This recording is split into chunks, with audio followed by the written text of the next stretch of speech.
कर लिया।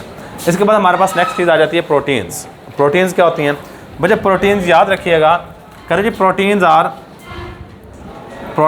जो होते हैं ना, ये होते हैं नाइट्रोजीनियस कंपाउंड। कॉम्प्लेक्स प्रोटीन्स क्या होते हैं हमारे पास? कॉम्प्लेक्स नाइट्रोजीनियस कंपाउंड है, नाइट्रोजीनियस कंपाउंड्स हैं। अब नाइट्रोजीनियस कंपाउंड्स कौन से होते हैं? जिसमें नाइट्रोजन मौजूद होती है। अगर मैं इसकी कंपोजिशन की बात करूँ ना, मतलब प्रोटीन के अंदर कौन कौन सी चीज़ें पाई जाती हैं, तो बच्चे याद रखिएगा इसकी कंपोजिशन में कार्बन होगा, हाइड्रोजन, ऑक्सीजन, नाइट्रोजन और कुछ प्रोटीन में सल्फर होता है। ये सब प्रोटीन में, सम प्रोटीन में सल्फर होगा, सारी की सारी प्रोटीन में सल्फर नहीं होता। सही है। एक और बात, अगर इंसानी जिस्म को खुश्क कर लिया जाए तो इंसानी जिस्म का 50% हिस्सा प्रोटीन के मिलने से बनता है। और प्रोटीन को आम जुबान में अगर देखा जाए तो हम गोश्त का नाम दे रहे होते हैं। तो गोश्त जो है ये 100% ऑलमोस्ट कह सकते हैं कि प्रोटीन है। सही है, दालों में पाया जाता है, लेकिन आम जुबान अगर ज़्यादा अच्छा लफ्ज़ समझने के लिए आपने यूज़ करना तो गोश्त। सही है। इसमें ये कॉम्प्लेक्स नाइट्रोजन कंपाउंड, नाइट्रोजन से आगे जाकर एक्सप्लेन करता हूँ क्योंकि इसमें नाइट्रोजन होती है। सही है। और इसके बाद हमारे पास चंद बातें आप सुनते जाइएगा। जो प्रोटीन्स होते हैं ना, अगर ड्राई वेट कर ली जाए, ड्राई वेट ऑफ ह्यूमन, इंसानी जिस्म का बिल्कुल ड्राई वेट का मतलब क्या? इंसानी जिस्म में सारे का सारा पानी निकाल लिया जाए तो 50% हमारे पास प्रोटीन्स होती हैं। क्या होती हैं जी? 50% आर प्रोटीन। और बाकी क्या होते हैं? कार्बोहाइड्रेट होंगे, लिपिड्स होंगे, वाइटामिन होंगे, सही, मिनरल्स वगैरह होते हैं। सही है। लेकिन आधा हिस्सा इंसानी जिस्म का गोश्त बना के बैठा हुआ है। सही, ये बात एक सिंपल सी याद रखिएगा। अगर मैं प्रोटीन की एग्जांपल दूं, मिसालें दूं, आपके जिस्म के अंदर कौन कौन सी चीज़ें हैं या फिर आपके इर्द गिर्द नवा में कौन कौन सी चीज़ें हैं, प्रोटीन्स हैं, तो बच्चे याद रखिएगा इसमें प्रोटीन की एग्जांपल्स में नेल, नाखून, हेयर, बाल, मीट, गोश्त, वो कोई भी गोश्त है, मटन, चिकन, बीफ। सही है। इसके बाद एग्स, फिश, वूल, ये लेदर या हाइड्स, चमड़े जिसको कहते हैं, ये सारी की सारी एग्जांपल है हमारे पास प्रोटीन की। किसकी एग्जांपल है? प्रोटीन की। यहाँ मैं एक चीज़ एक्सप्लेन अभी नहीं करूँगा, वो है पेप्टाइड लिंकेज क्या है। पेप्टाइड लिंकेज को मैं आगे जाके एक्सप्लेन करूँगा, पेप्टाइड लिंकेज बेसिकली होती क्या है। तो इसके बाद हमारे पास नेक्स्ट जो चीज़ आ रही है बच्चे, वो है अमाइनो एसिड्स। क्या है? Amino acids. अमाइनो एसिड का जनरल फार्मूला पास्ट पेपर में काफ़ी दफ़ा शॉर्ट क्वेश्चन के तौर पे आ चुका है। Write down the general formula of amino acids. सही है, ज़रा गौर कीजिएगा जनरल फार्मूला हमारे पास अमाइनो एसिड का किस तरह बनाना है। आपने दरमियान में CH लिख लेना है, एक कार्बन के साथ एक हाइड्रोजन जुड़ा हुआ है, एक साइड में आपने लगा देना है COOH, एक साइड में आप लगा दोगे NH2, एक साइड में आप लगा दोगे R। बेसिकली ये जो COOH है, इसको अगर आप थोड़ा सा ओपन करके लिखते हो तो ये वाली चीज़ है OH। और ये वाला ग्रुप कौन सा है? इस ग्रुप को हम नाम दे रहे होते हैं कार्बोक्सिलिक एसिड, कार्बोक्सिलिक एसिड। और इसके बाद ये वाले ग्रुप को अगर आप थोड़ा सा ओपन करके लिखना चाहते हो तो लिख लो। ये बेसिकली इस तरह का होता है। ये एक नाइट्रोजन के साथ 2 हाइड्रोजन जुड़े होते हैं और इस ग्रुप का हम नाम दे रहे होते हैं अमाइनो ग्रुप का। क्या नाम दे रहे होते हैं? अमाइनो ग्रुप का नाम दे रहे होते हैं। और इसके बाद ये वाली चीज़ हमारे पास कहलाती है अल्काइल रेडिकल। ये क्या हमारे पास? Alkyl radical. जब अल्केन में से एक हाइड्रोजन एटम को निकाल दिया जाए तो अल्काइल रेडिकल बन जाता है। सही है, ये बात याद रखिएगा। अब इसके बाद ना अमाइनो एसिड की भी आगे 2 टाइप्स हैं। कुछ होते हैं जी इसेंशियल अमाइनो एसिड और कुछ होते हैं नॉन इसेंशियल अमाइनो एसिड। सही है, हमारे पास क्या है जी? 2 टाइप्स है अमाइनो एसिड की। कौन कौन सी? Essential amino acid, amino acids, और इसका सेकंड टाइप है non essential amino acid, non essential amino acid, amino acids. अच्छा, इसेंशियल अमीनो एसिड का लफ्जी मतलब क्या होता है? इसेंशियल का इसेंशियल कहते हैं ज़रूरी को, सही है, ज़रूरी।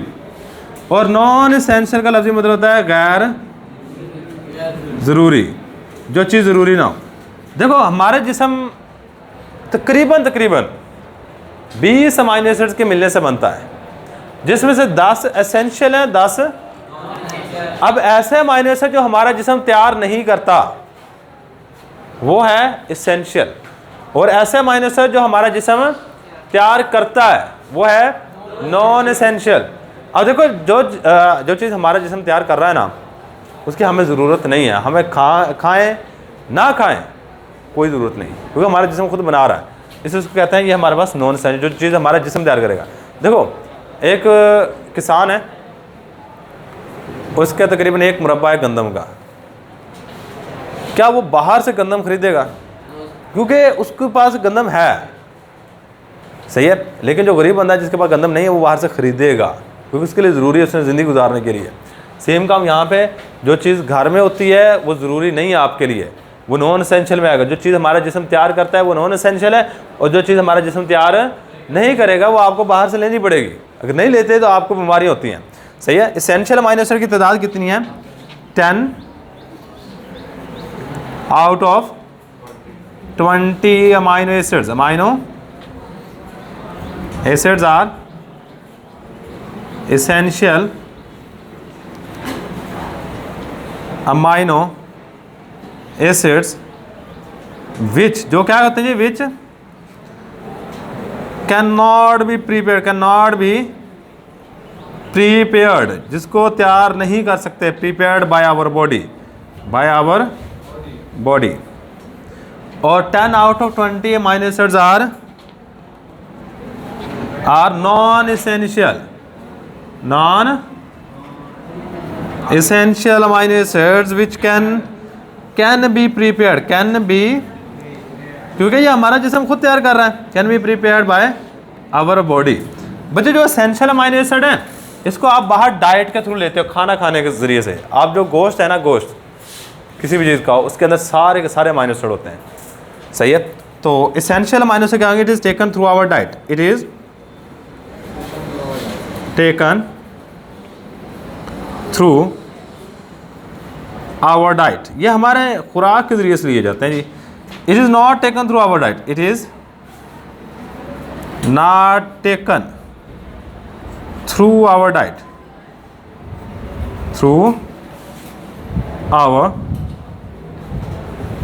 डाइट, क्योंकि ये हमें ज़रूरी नहीं है, सिर्फ बाहर से हम लेते नहीं हैं, सही है। अगर इन अमीनो एसिड की कमी, क्योंकि ये तो हमारा जिस्म खुद तैयार कर रहा है ना, इनकी कमी होती नहीं है, लेकिन इनकी अगर कमी होती है तो बीमारियाँ होती हैं, इनकी अगर कमी होगी तो बीमारी होगी। लो ये था जी हमारे पास, ये भी शॉर्ट क्वेश्चन है। एसेंशियल अमीनो एसिड क्या है और नॉन एसेंशियल अमीनो एसिड्स क्या हैं, सही है। अब इसके बाद एक क्लास वाला टॉपिक देख लेते हैं। Amino acids are building block of protein. Amino acids are building blocks of protein, blocks of proteins। जो अमीनो एसिड्स हैं ये प्रोटीन के बिल्डिंग ब्लॉक्स हैं। ये क्या हमारे पास प्रोटीन के बिल्डिंग ब्लॉक्स हैं। संकट यूनिवर्सिटी का जो पेपर है ना, तो वैसे जुम्मेरात में आता है, तुम जमा करा देना सोमवार वाले दिन। 4 MCQ 9 60 18 नंबर से लांग एक होएगा तो 2 हिस्से होने का। ठीक होगा। क्या है हमारे पास? Amino acids are building blocks of protein. Amino acid building block है प्रोटीन के। अच्छा, प्रोटीन बनती किस तरह है, पूरे का पूरा गोश्त बनता है किस तरह है? याद रखिएगा, जो अमीनो एसिड मिलते हैं ना तो फिर प्रोटीन बनेगी। आपको सबसे पहले ये वाला फार्मूला जनरल याद होना चाहिए। अगर ये याद है तो बाकी काम आपके लिए आसान है। आप इस फार्मूले को यहाँ पे 2 दफ़ा लिख सकते हो, और ये याद रखिएगा, ये छोटा सा है लेकिन ये पास्ट पेपर में लॉन्ग क्वेश्चन के तौर पे भी आ चुका है छोटा सा, सही है। तो यहाँ पे गौर करना, आपने क्या करना है, इसको उठा के यहाँ पे लिखना है H2NCHCOOH और यहाँ पे क्या आ जाएगा R, एक दो दोबारा फिर लिख लो H2NCHR और आगे COOH। यहाँ से वाटर को निकालना है यहाँ पे। अब इन दोनों को ना जोड़ के पानी को निकाल के फिर लिखना है। देखो यहाँ से आपने निकालना है ये वाला, चलो मैं इसको कलर चेंज कर लेता हूँ पहले, एक मिनट। यहाँ से निकालनी ये वाली चीज़ और यहाँ से निकालना है एक हाइड्रोजन, जहाँ से OH निकाला, यहाँ से हाइड्रोजन निकाल, दोनों मिलेंगे क्या बना देंगे पानी। बाकी आपने इस साइड से लिखना स्टार्ट करना है, उस साइड की तरफ जाना है। देखो इस साइड से लिखना स्टार्ट करोगे तो क्या बनेगा H2, यानी कह रहा हूँ कि उस साइड पे लिखना है, बेसिकली वहाँ पे जगह नहीं है तो वहाँ मैं यहाँ पे लिख रहा हूँ CH के साथ लगा हुआ है R, आगे C के साथ क्या है O को ना थोड़े ऊपर करके लिख दो, जिस तरह ये वाला। हमने यहाँ से बेसिकली क्या निकाला है OH निकाला है, सही। C डबल बॉन्ड O, यहाँ से एक हाइड्रोजन निकल गया तो बाकी कितने बच गए नाइट्रोजन के साथ, एक हाइड्रोजन आ गया। बाकी आगे वाला सेम चीज़ CH R COOH, जिसको कहते हैं डाईपेप्टाइड। क्या कहते हैं डाईपेप्टाइड, कि दो अमाइनो एसिड को मिलने से हमारे पास जो चीज़ बनती है इसको डाईपेप्टाइड का नाम दे रहे होते हैं। देखो ये दोनों के दोनों अमाइनो एसिड कहाँ से जुड़े, देखो ये C डबल बॉन्ड O यहाँ से है ये वाली चीज़, और इसके साथ NH, इस अमाइनो एसिड दूसरे अमाइनो एसिड से NH। अब ये वो जगह है जहाँ से दो अमाइनो एसिड आपस में जुड़ रहे हैं। अब इस इतनी सी चीज़ को C double bond O NH को, C double bond O NH को हम नाम दे रहे होते हैं पेप्टाइड लिंकेज का, पेप्टाइड लिंकेज का। पेप्टाइड लिंकेज का काम क्या होता है, दो अमाइनो एसिड को आपस में जोड़ता है।